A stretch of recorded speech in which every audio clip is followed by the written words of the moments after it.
হ্যাঁ মেমো নাই। কাঁচামরিচ 120 কিনতেছে কোন বাজার? কারণ বাজার থেকে। লেবু কত বলছেন? খালি 80 টাকা, পিস 20 টাকা। আর ওই এটা ওই যে শশা এটা 120 টাকা। আচ্ছা যাই হোক, এখন যত পণ্য আছে কোনোটারে মেমো নাই আপনার কাছে, তো মেমো না রাখা তো অপরাধ।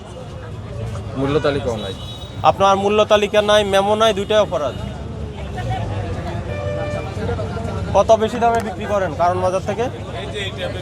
কত প্রতি কেজিতে? কত? 10 থেকে 15 টাকা। কিন্তু মেমো তো লাগবে না। আজকের থেকে কারণ বাজারে মাল কিনতে যাবেন না, রাতে বলবেন যে মেমো ছাড়া মাল বিক্রি করা যাবে না, মেমো লাগবে, মেমো দিতে বলবেন। এরপর থেকে যখন মেমো পাবো না তখন জরিমানা করবো, ঠিক আছে? বুঝছেন কথা? আর লেবুর দাম কমছে না বাড়তেছে? হ্যাঁ, এটা আগে 120 টাকা বিক্রি করতে। আর শশা কেন বেশি?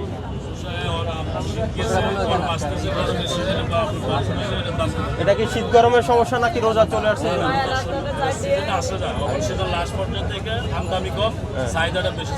না, দাম কমে ফেললেন শশা, ঠিক আছে। আর কালকের থেকে ক্যাশ মোমো আনবেন, মনে থাকবে। আরগুলা কই দোকান? কয়টা মাত্র